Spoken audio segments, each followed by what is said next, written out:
Yes, we're back. What's happening, Pod Gang? My name is Emil Walker, and you are listening to Inside the Ride, a podcast that dives deep into conversations with fascinating people about the highs and lows of the journey towards purpose. My guest today is Joe Harvey, a fellow filmmaker and good friend who I've been sharing a studio with in London for the past couple of years.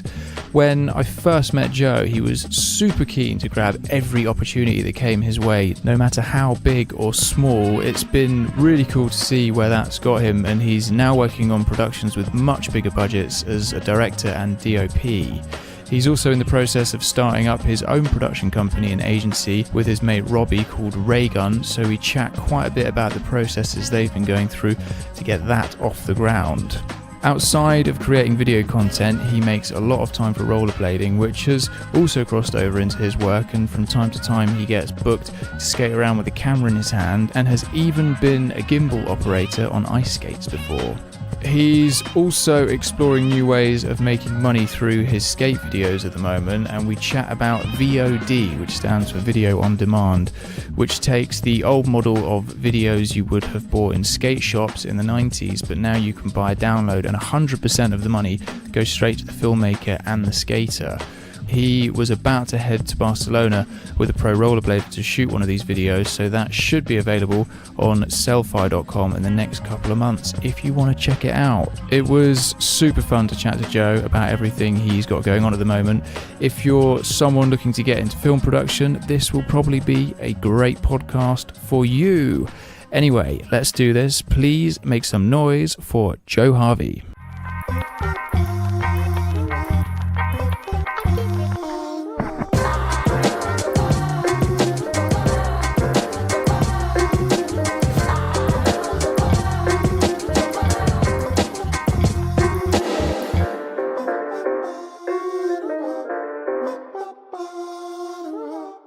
So how's things, man? I've got one big question to start with, which is what excites you most about life right now?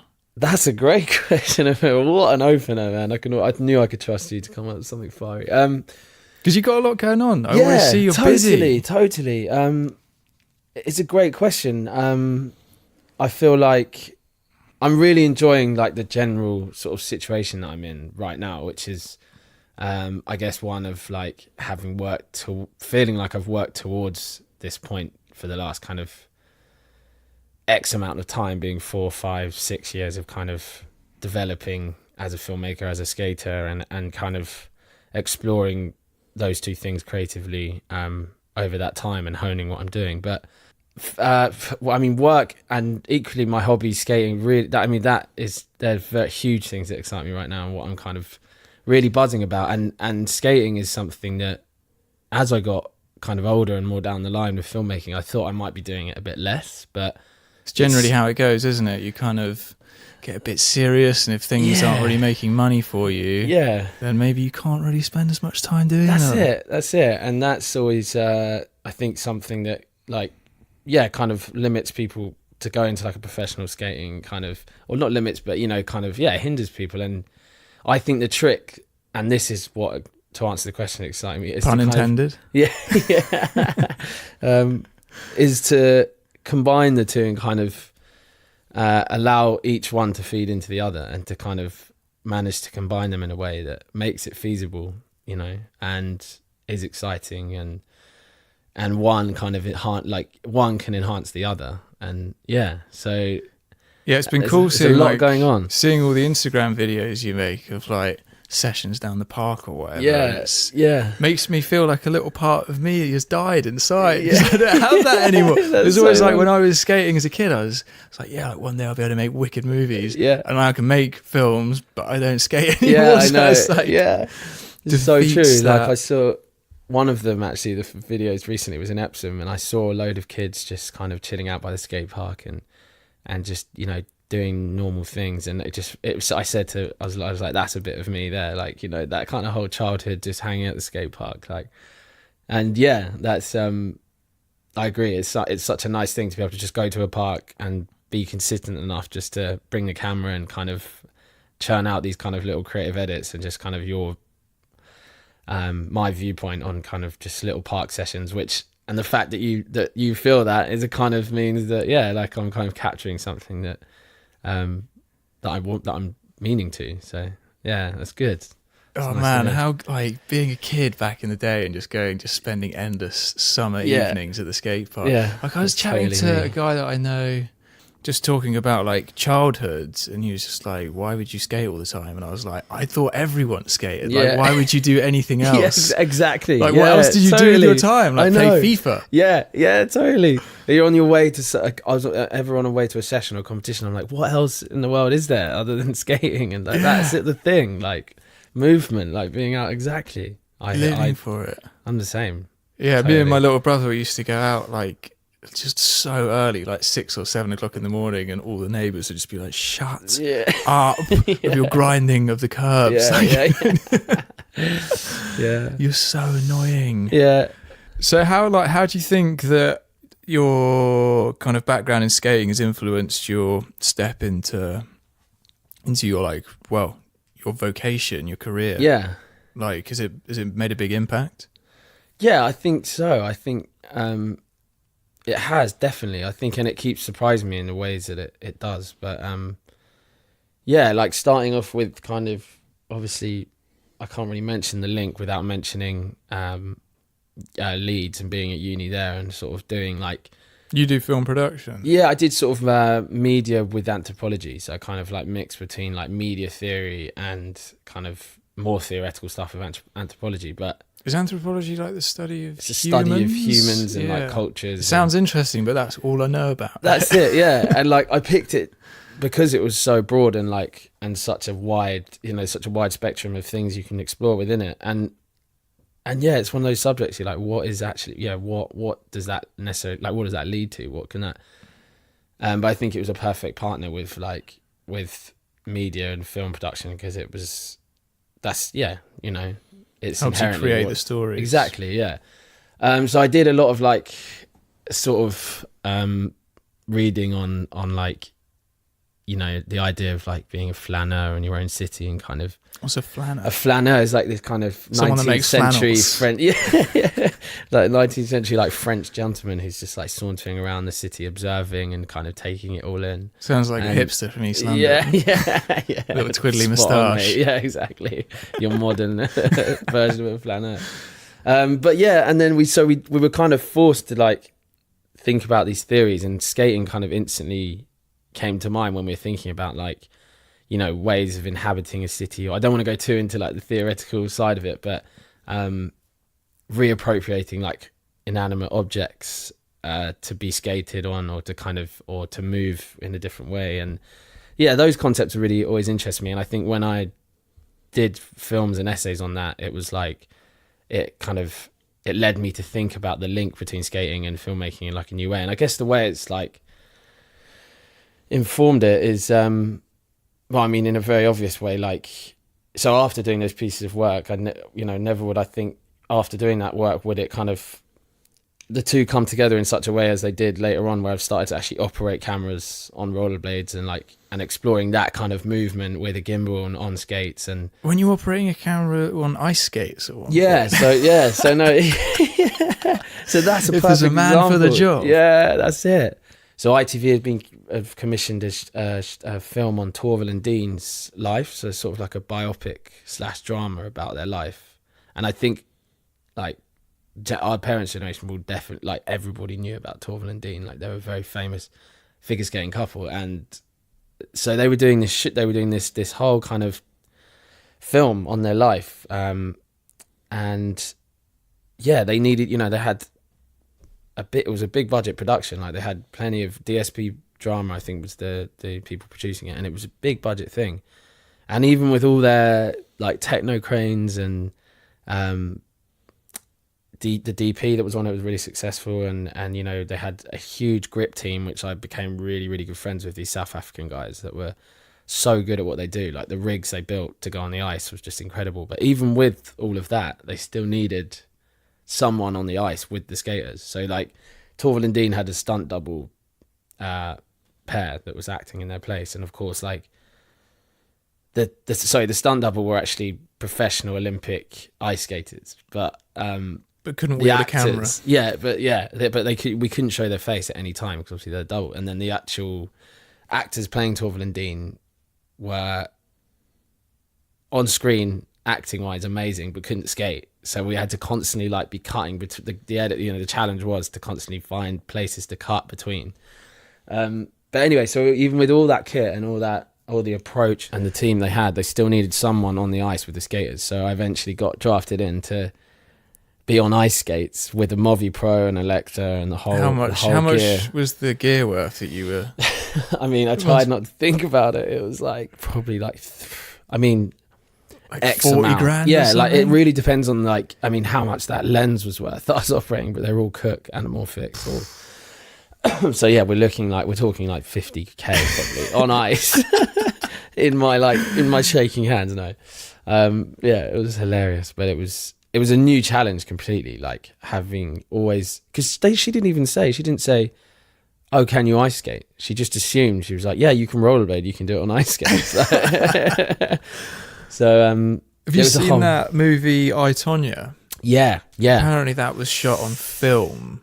Yeah, and it was an absolute headache trying to shoot those ice. I can imagine, because you got to have like a focus puller and well, that's what the producers were spacing. They wanted to produce images like I, Tonya, like that was used quite a lot in the brief as references. Yeah, it was just, so I ended up doing that, and they had a whole because on that note they had a whole spare rig lined up on the sideline, just in case anything broke, like any of the kit got damaged.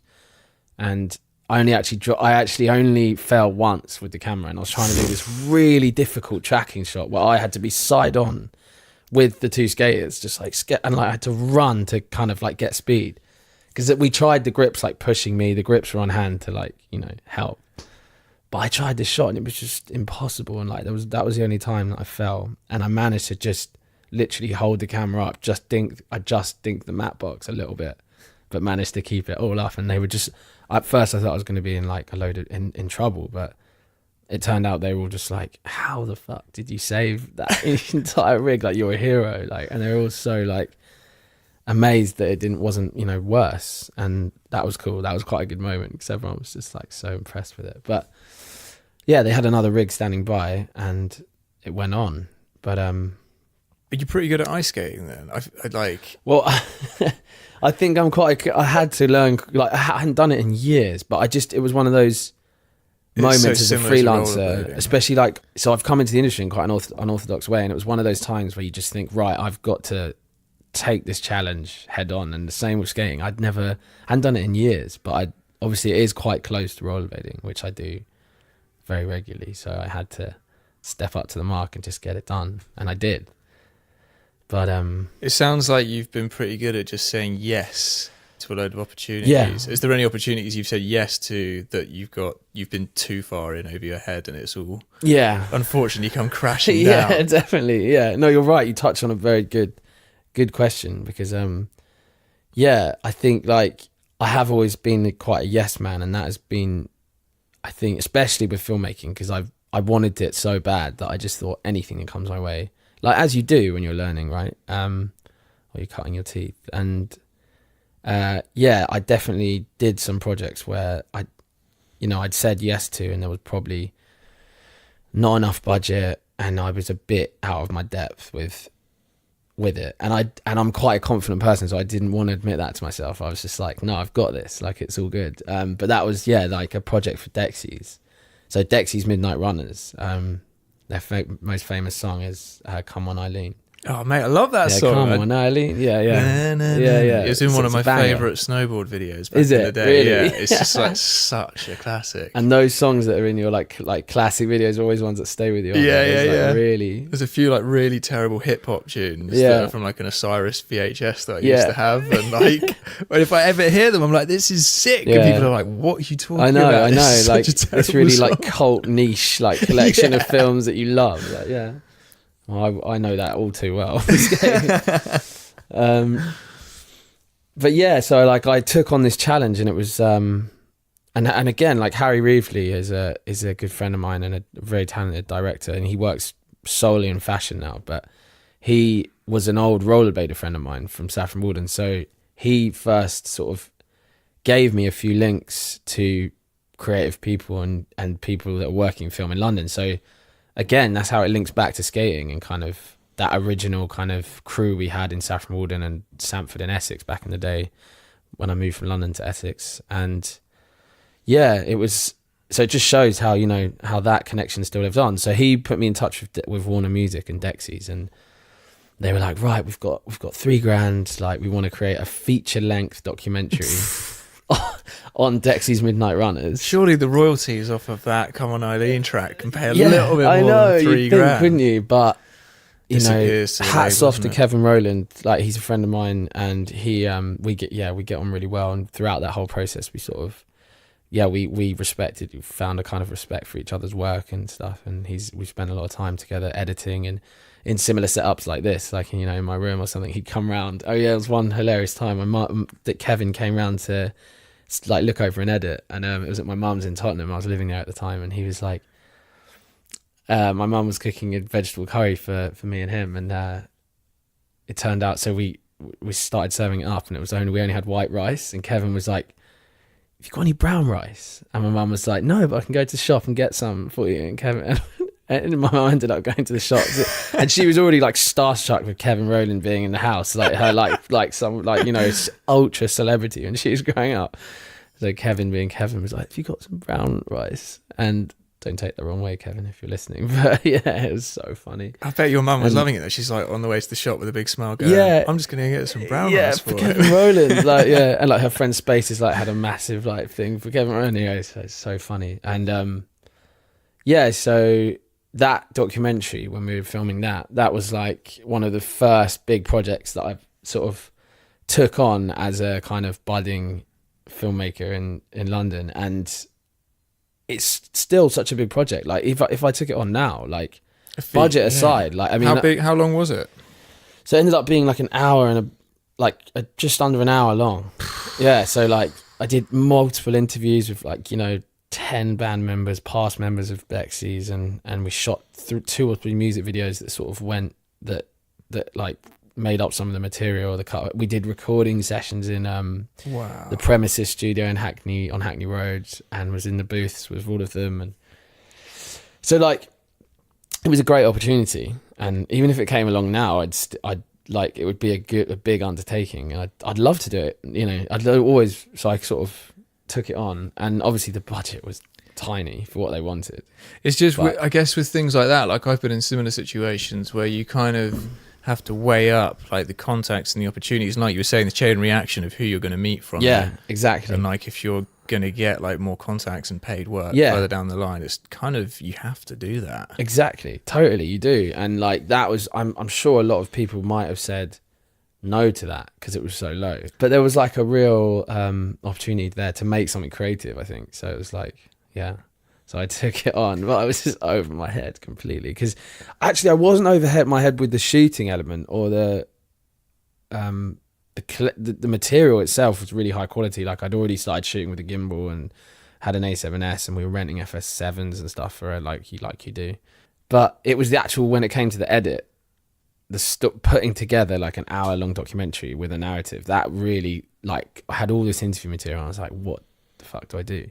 So I went to Tristan's house, Tristan Hackney, and he sort of gave me a bit of a sit down and was like, look, you need to make a story here. Like, you need to plan a narrative. So yeah, Tristan sort of got me out. Tristan Hackney sort of got me out of that situation. What do you think you learned from that experience, aside from... not to take on a massive... if there's no budget.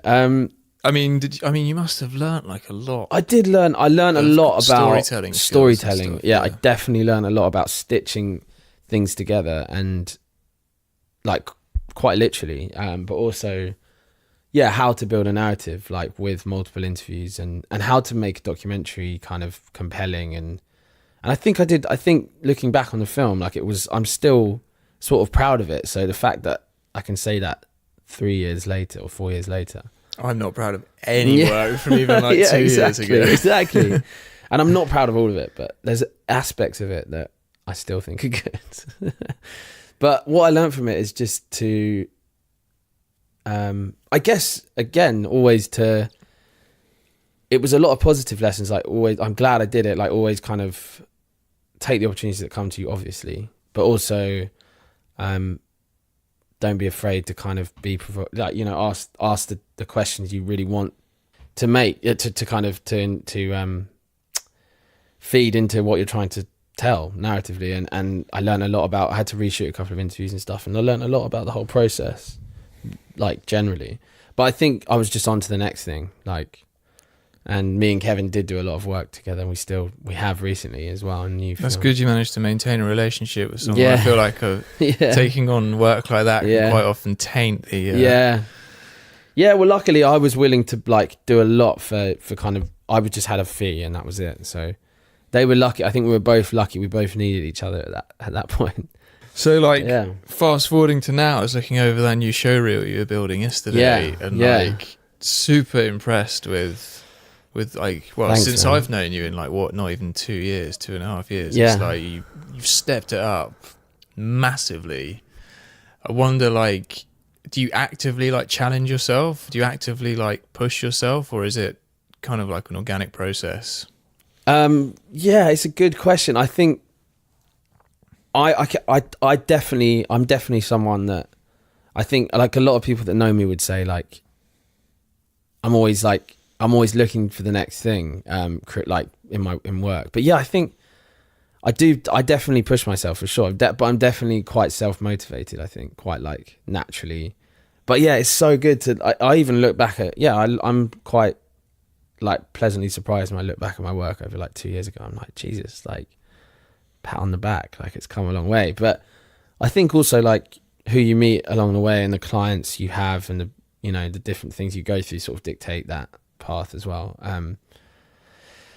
But yeah, Raygun, which is the new sort of studio that Robbie and my business partner and are kind of setting up. But he's definitely, I think Robbie, so that show reel is a kind of product of Robbie being like, you can't include that. Like I'll try and put like sneaker shot. Yeah, like I don't know, like Dex, you know, some of my old stuff, and he'll be like, does that really speak of like a young, like creative kind of agency studio that we're trying to set up? And he's very good at being like the gatekeeper and being like, no, because I just sort of blanket all of my work into a showroom and be like, that's all of it.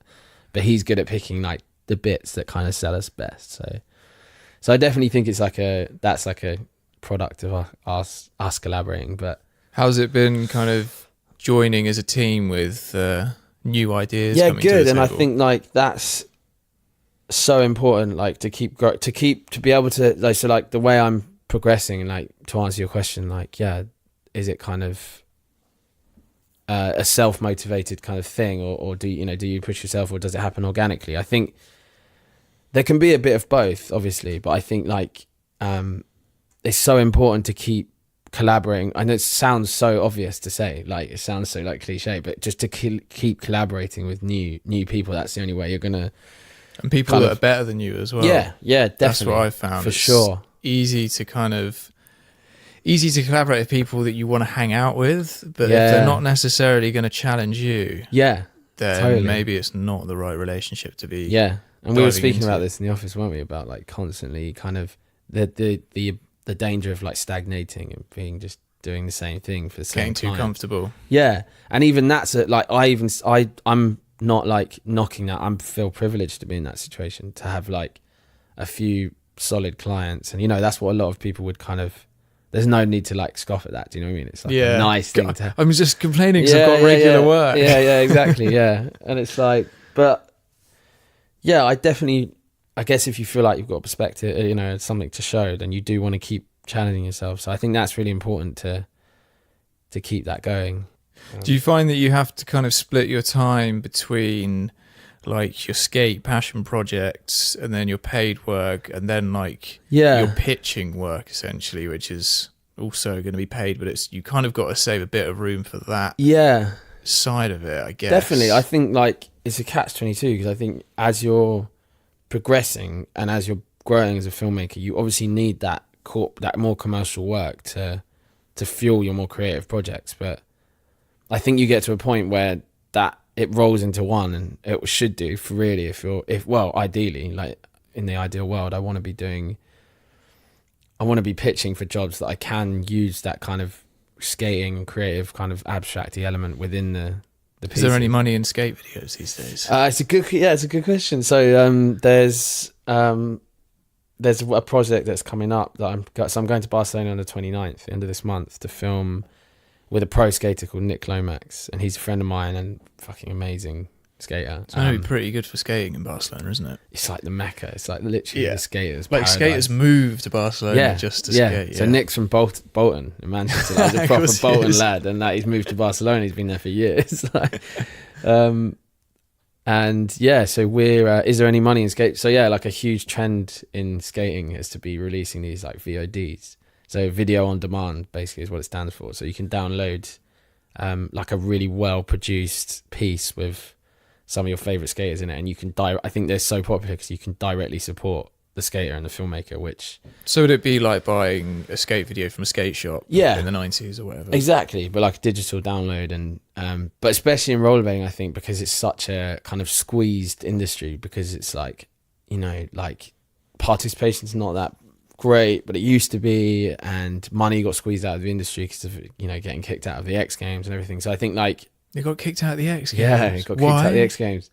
I think mainly because there was a bit of a kind of ostracizing of rollerblading by skateboarders, and the skateboarders have kind of felt like it was biting on some element of their culture or something, and they didn't. It's like scootering now, like, you know, people are like, what is this? But even though it's sick, but I watched a bit of that documentary that you were talking about, and they were saying that it came up in such a big way, but it hadn't like put in the footwork or the groundwork. And that was what they hated. But then they had like these statistics that like the equipment and product that was sold, it was like 20 million for blading. Insane. And then, but then like 3 million for skateboarding. Yeah. And it was like they were making so much money. I know, and X Games was originally, I mean, I need to check my facts, but X Games was originally kind of predominantly like an inline skating event. And then for it to be kicked out, and like, yeah, you're right. Like, I think at the time in the 90s, like everyone was like rollerblading, this new thing, like inline skating, put wheels on your feet. But at the time, like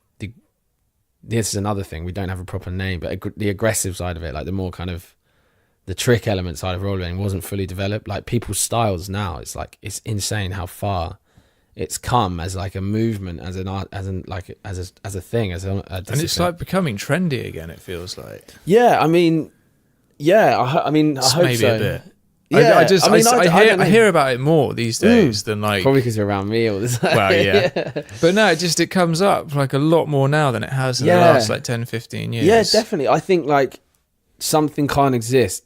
To me, this is how I see it. Something that's so sick and so athletic, and you're connected to it, and it's like, it's such a free kind of moving sport. Something that sick can't go unnoticed forever, because people doing it nowadays are just so like, their styles are so advanced and like developed that you're like, fuck, like that is incredible. So I've always thought it's such an amazing thing, like artistically, and the movement and the creativity behind rollerblading is amazing. So this project with Nick in Barcelona is kind of, I think it's going to be a kind of it's going to be a documentary-esque kind of lifestyle kind of portrait of him, as well as just having like the biggest bangers of tricks that we can. Is it going to be feature length again? I think it could be up to half an hour, but I don't want to label myself with like anything Dexy. Have you got a drone? Proportion. I crashed my drone in Weymouth at Durdle's Door. It's like a famous kind of like stone archway. So no drone. So no drone, but no. Well, How did you crash your drone? No, I am. I do have. So Harry Maynard, Bathing Wookie on Instagram at Bathing Wookie. He's Bathing Wookie. He's a fucking old friend of mine. We used to drive up to Liverpool together for competitions when I was like 13. He's like 5 or 6 years older than me and Dan. But check out Harry's Instagram. He's got loads of kind of like current rollerblading films, and yeah, he's coming out to help film some of it. He's bringing his drone. He's got a Phantom 4 Pro, so he's an amazing drone op. He probably wouldn't say it himself, but he is ridiculous. And he's like, you're gonna have to give me some direction. I've forgotten how to use this thing. It's been in his cupboard, but really, he's like really good. So yeah, I'm gonna leave the drone operating to him, because Although I thought I was, I thought it was foolproof, my flying. Obviously, it's not. What happened to your drone then? So I flew it back through this natural arch. If you Google Durdle Door, Is it on the? It's on the sea. Yeah. It's on the coast, and it's this amazing like archway, basically natural archway. And I was flying the drone back and forth through it and getting some fucking amazing images. And then on the last one, I was like, right, I want to get a bit closer to the side of it so it looks more cinematic. And So I flew the drone through the arch, and just the wind took it at the other side. And I just remember hearing this like clattering as it just like the wind just blew it straight into the rock face. And Dan Ives, my good friend Dan, happened to be swimming like in the sea, like just underneath where it fell, and he didn't see it go down. But I was like, Dan, like I ran around, Dan, my drone. And it was obviously, and then he was like, literally just went, what? Like, all right. And just like felt around, like around his general area, and managed to find it in this like bed of reeds and like what? Completely randomly. Did you get the footage off of it? And it had the card was still, so I took the card, the camera gimbal was absolutely fucked. Like it was gone. But salt water is... Yeah. Salt water just corroded it all instantly. But I managed to get the card out and put it into the computer, and the last clip is just like corrupted because it's just But I had all the footage still from the day, so... Oh mate, that feeling when equipment falls down is absolutely horrendous. I had a camera that I was doing some like surf photography with, and it just like it was in this waterproof housing, and just things started stopping, like it stopped working. I was like, well, now what's going on? And then I just saw this puddle in the bottom of the bag. It was like, no way. And the camera, everything was. I sent it back to the shop, and they sent me I was like, oh, my camera stopped working. And they sent me a photo of the circuit board, and it was just like a rusty plank. They were like, oh yeah, stopped working, did it? I was like, absolutely totaled. Yeah. But yeah, you got that like gut wrenching. It was that. It was that moment. It was like, and drones are so bizarre because it's like, in 1 second they can just go. And I didn't have insurance, stupidly. And if I ever get a drone again, I'm definitely gonna get good insurance on it. Do they cover you for that stuff though? You can get specific drone cover, I feel like they can just like get out of it and be like, nah, the wind. We have a clause for wind. But no, I think you can. And so Harry's, I'm leaving the drone stuff to him for the Nick project. But yeah, there is some money in skate film still to do these VODs. I think people, there's another really good filmmaker, Jonas Hansen, really amazing. Sounds Swedish. Yeah, he is. Yeah, he is from Sweden, I think, or Denmark, I believe. I probably just got that totally wrong, but we'll have Scandinavia. Yeah, he's broadly. But he's an amazing filmmaker. I think he's always put out really like amazing pieces with lots of cinematic imagery and amazing music and amazing skaters, and people consistently buy his stuff like I do, and it's like. I imagine we're selling skate videos. He's selling skate videos for like as much as like 16, 17 pounds sometimes, but it can be like 6, 7, 8, 9, 10 pounds, sort of that price level. And he gets thousands of downloads. Wow. So Nick Lomax has got, Nick's good friend of mine, good skater at home filming. He's got, nearly 50k followers. So I'm sure, even if a proportion of that. So would you cut like a little teaser? Yeah, that's key, I think. Yeah, and definitely. You get the full edit. Yeah. It's interesting to think about where it's all going. I can't even keep up with like the new platforms and the new ways of making money, because everyone's like, oh, YouTube's like, there's no more money in YouTube, and like these things that are just kind of like, they come around and people make millions, and then it's suddenly it drops out, and it's like, what's the next thing? I know, I never really got. And it sounds like it's almost gone full circle now. It's gone back to like buying that download. Yeah, totally. I think. Especially in something like that's niche, like anything that's niche, I think it's just so cult much following. Yeah, and it's so much more satisfying as someone that follows something niche to go direct to an independent filmmaker and have that feeling like you're the only, like it's a very like niche product. So, and the money's going like directly to them as well. Yeah, directly to them. They're not just getting like a cent. Yeah, exactly. Yeah, it's full on So, and it's the same with like. Yeah, with rollerblades, the hardware generally as well. Like a lot more companies are giving like £10 per boot sold, like straight to the pro, rather than like $1 per skate or something. Something ridiculous. So that's happening a lot in rollerblading, which is good. So yeah, it's 50. So we're doing it. So it's 50-50. So it's 50. I hope Nick doesn't mind me saying this, but yeah, it's 50-50, which is straight down the middle for the filmmaker and skater. So it's just this good way to support. It's amazing skating. that like there's literally just two people involved. Yeah, I know. Like we live in a world where you can actually do that. You don't need a full production team. I know. To be able to create something that people will buy. Yeah. Totally, and that's amazing. That's an amazing feeling to have that kind of capability and kit as well that enables that.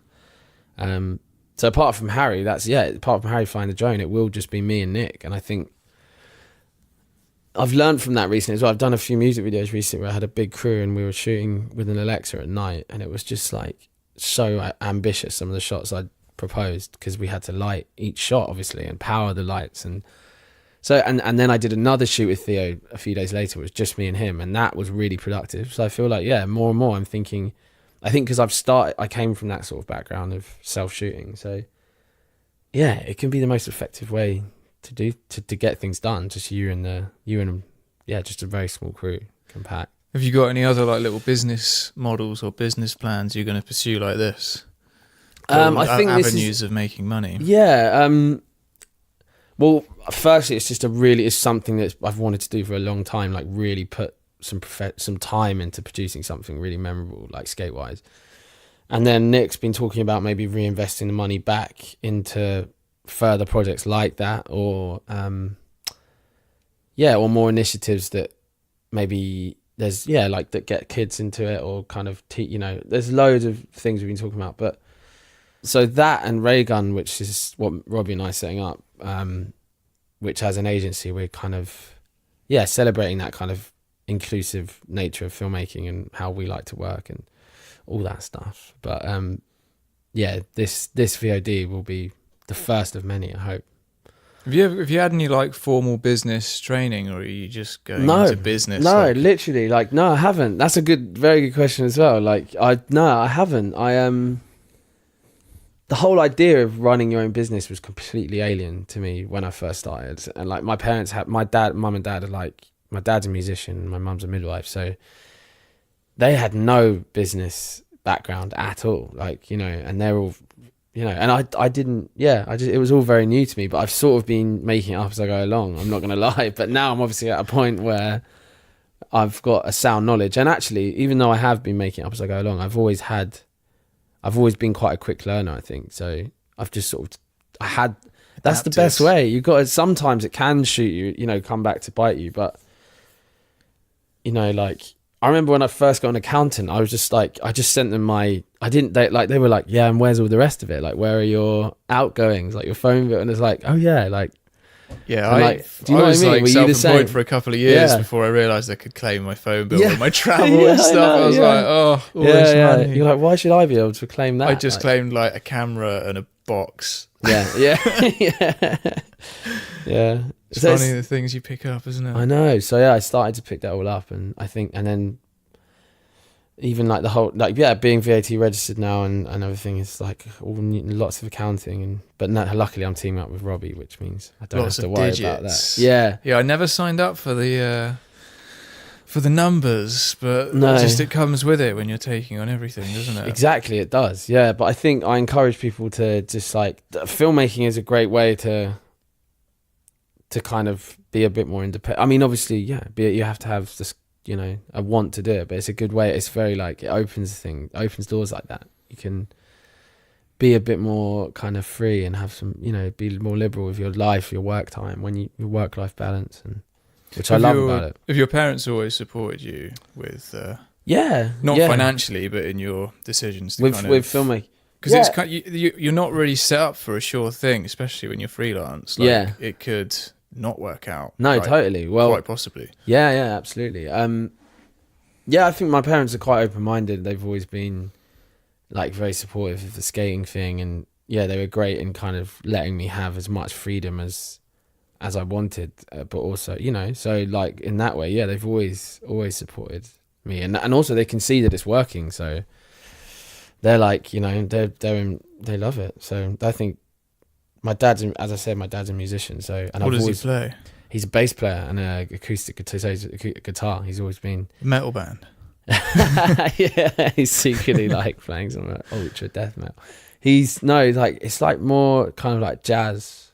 Nice. Yeah, so Love a he's bit of jazz. I know, yeah. So he's an old like jazz player. Like yeah, he's played with a Dutch band. He's played in a Moroccan band. He's done quite a lot. So I grew up around like musicians jamming in our house and all the rest that comes along with it. So it was fun. So I've had like that exposure to music and musicians from quite early on. But I never I tried to pick up the guitar, but my attention span was too short. So I was straight out on the skates and not at the skate park. But yeah, I think they've always been impressed that there's so much work in it. Like they did. My dad was just quite, my dad's 67, 68 and didn't really realize how much was out there, like work wise. And I think, yeah, well, it's just getting bigger and bigger and bigger, isn't it? Like now everyone needs a video. Yeah. Like we're right on the receiving end of that, aren't we? We think we're in a very good position. We are, but then I was saying to someone the other day, I was like, oh, like I'm glad I picked a job that like isn't going to be made redundant. And they're like, yeah, but your job's going to be like everyone's going to want your job. Like the kids, you see kids now. Like I look for like a color grading tutorial, and there's like a 10-year-old that's like doing it. I'm like, what? How do you know this? You're teaching me. That's hilarious. Yeah. It is like that now. There's so and much they're going to take our jobs, so we've got to get better. Yeah, I know. Yeah, I don't know. I think that's another thing. I think just stay true to what you do, and you've got that unique selling point, haven't you? Like I think. But yeah, that's funny. The 10-year-old colorist. Have you had to make any kind of sacrifices to be able to do what you do? Yeah, I guess. Like, is there any things that you used to spend time doing that you've maybe had to chill out on to spend more time skating? Yeah. Do you know what? Actually, not really. I've got a lot of interest, but I've always been very interested in this and filmmaking. And if anything, that's just enabled me to do more.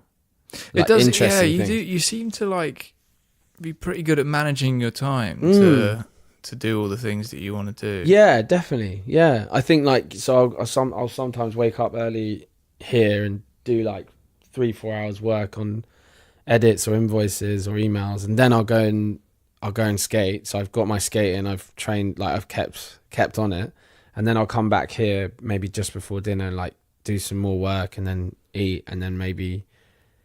Millie hates it, but do more editing. But yeah, so you're right. No, and you too. Like I'm equally in admiration of how you seem to fit inside the ride, traveling, your girlfriend. All these different elements, and you seem to do it really well. Managing the office. Yeah, There's still not enough hours in the day, though. No, exactly. There never is. But I think one thing I don't do is like I don't read half as much as I should or used to.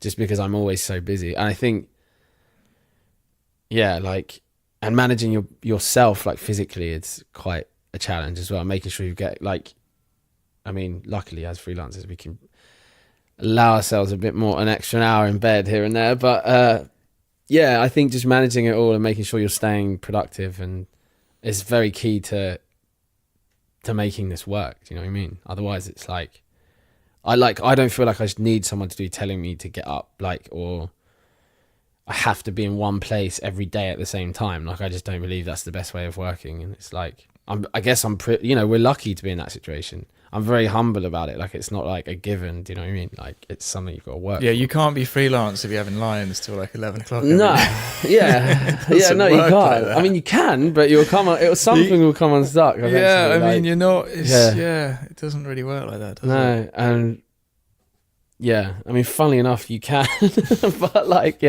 you've got to have. It's just there's discipline, isn't there? Like you've got to be disciplined in everything. So yeah, man. Yeah, no, it's definitely it helps you to learn those skills, I think. What's next aside from these things so you've been chatting about? Have you got a bigger picture of? I think with Raygun, that's the next step for me. I think because I think you're right about collaboration because you know what you're good at basically. You start to learn what skills complement. What things complement you and how and things you're good at. And with me, yeah, that is like visually I'm good with a camera and storytelling and making things look good, making a shot look good, and an edit as well. But Robbie, when like partnering up with Robbie, that's definitely felt like the next step for me in the bigger picture thing, because Robbie is much, as I say, like a gatekeeper for what we do, and he's much better at kind of understanding like how it's viewed from an outside perspective. So like bigger picture, yeah, like being able to pitch on bigger jobs, because we both feel like we've got the know-how and the drive and the network of people to do it. So I think the bigger picture for me is just to be able to work with talented people, directors and editors and filmmakers and producers and all the rest of it on bigger pitches and bigger. We're pitching as a studio, as an agency. So, but we're aiming high, and we want to the bigger picture for me would be to have an office eventually an office in London where we're hiring, where we've got a team. But I don't want to lose that kind of free element of filmmaking, the reason I do it in the first place. I think... Yeah, you quite often see people that start in creative roles, and then when they own the company, they don't really do any of the stuff that's actually creative. Exactly, and I never want to get into that position where like it's being ripped apart. But I mean, I guess it's inevitable, but I think we want to be quite like inclusive with not just like other creators but the clients as well. Like I think it's good to as much as possible include people in the process, because if anything, at the end of it, hopefully you'll be more on the same page, and I'm happy to do that I'm quite like generous in that way. I don't want to be like, no, this is all closed off, because I think you all have an opportunity to feed into it at the right time. And but yeah, bigger picture definitely is that like is just to push Raygun, and like that's what I was gonna say. So I'm proud of like the branding now, because like with Film Co, which was my thing before, Maxim Monk Film Co, which is my two middle names, I just wasn't that's really your two middle names. Yeah, that's such a that's so cool. I know, but it sounds like quite a high end brand, doesn't it? Like Maxim Monk, like really like high end film luxury. And at first I just thought that because I wanted to get the higher paying clients, like call it that. But I think it was a brand that I wasn't totally behind. Like I wasn't fully like, even though Red One, like big up Red One, my good friend Red One, amazing graphic designer. Even though he helped me do the whole branding, and like he's sick at what he does, and we had a whole in my head I was like, right, this is gonna work, but it's just quite a confusing brand, I realized. So now we've got Raygun, I'm like fully behind that, and like the real, as you were saying, like a lot of it's top quality. Yeah, man. I really can't wait for people to see that. But yeah, like 70% of it is content that I've shot, like DP'd or directed, and then just that other 30% that Robbie's done with Raygun before I sort of partnered up with him. Just some really high spec pieces of content for like DR Harris and Co, which is a shaving brand, and just like such like the way that they complement each other is just like ideal. Like they really kind of step the other piece of content up. So now that I've got that, I think it's just great. It's just a wicked. So that's what excites me about life at the moment. Like the whole to bring it around to answer your question half an hour, 40 minutes later. I think just that whole ability to, even this now, to talk to people like you, to grow Raygun and be able to compete in skating more.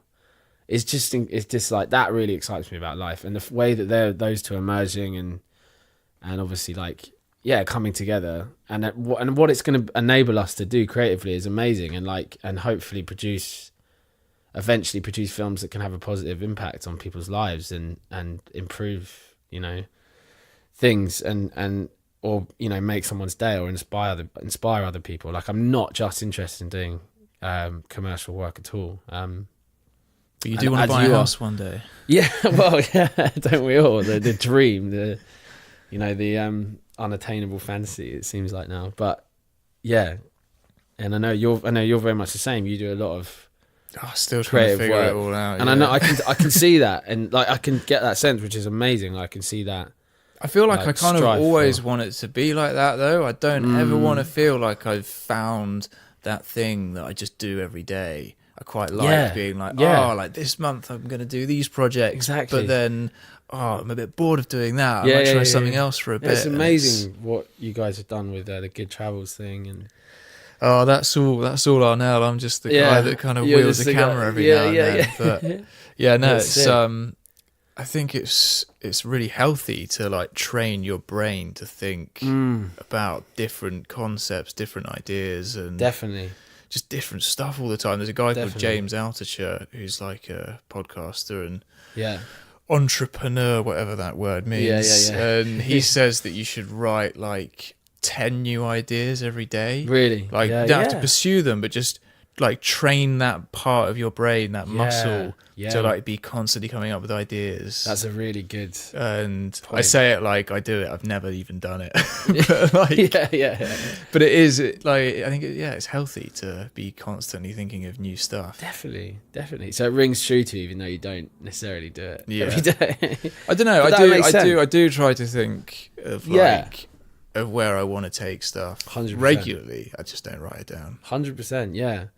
Yeah, I think that, and I want to look into more things like that though, like like the habits of productive people. I'll send you. So he wrote a thing called like the 21 habits of eventual millionaires or something. Yeah. And it's like super in like just loads of random stuff. It's like improve your life by 1% every day. Nice. And if you and then good a odds year, do that's 3,800% a year if you do 1% every day. Which is like a lot. It's a lot. Yeah. Built up. Yeah, definitely. I know that's exactly just continually improving. It's great. It's a good, and that film. I think film allows you to explore that, doesn't it? And especially with like the music videos and stuff that you do. You can kind of just do whatever you want if you pitch the right treatment. Yeah, you can be as creative. So you can be in a position where you're pitching something wholly from the dome, and you can just go and make it. It's amazing. Yeah, when I first got into video stuff, there was a director that I met, and he basically said, he was a commercials director, and he was like, if you get into this industry and you start doing commercials, you have to take on music videos or something creative, because commercials are just completely soul destroying. Definitely. And that's that's what I love about working with artists. And it can go from like the one I did recently with Theo Bard, another friend and musician that I've worked with, but I realized I hadn't done a music video in so long, and I was like, this is so refreshing. Like you can just you can really be creative, not just in the shots but in the edit, and it was so refreshing. So I think it's important to do that. Cool. Well, thank you so much for getting involved with the podcast, pleasure. Jumping on the show, and, absolutely pleasure. Sharing all your knowledge and wisdom. We could definitely go on. There's loads, but let's recap. Let's do another one in like a year. It's definitely, I'd love to, Emil. In full force. Let's do one exactly 12 months to the day. Next year. Up for it. If you're not still in stateside, but you'll be back. I'll be in London. I'll be in London. But no, thank you, mate. It's been a real pleasure. I'm glad that we could do that. And I'll link all your website and Instagram and stuff in the show notes. So if people want to hit you up for a music video with all that spare time you've got, or a skate film. And I've already let on that I'm a yes man. So they're gonna be. Where can people get that VOD skate video? So would it just be? Is there like a website? So there's a website called Selfy, which is SELFY, and you can sell digital products from there. So I've bought some. You might have bought LUTs and stuff. But from there, it's going to be up on Selfy, I imagine, in like 2 or 3 months from now, 2 months from now, because I've still got hopefully the podcast quite will a long be up edit. Exactly. So watch out for that for sure. Sick, man. Well, thanks very much, and look forward to following your work. Yes, legend. Yes, we've made it. It's the end of the podcast. Thanks again to Joe for getting involved. That was a super fun conversation. And of course, thank you to you guys for checking out another episode. We'll be back very soon. So stay tuned and see you then.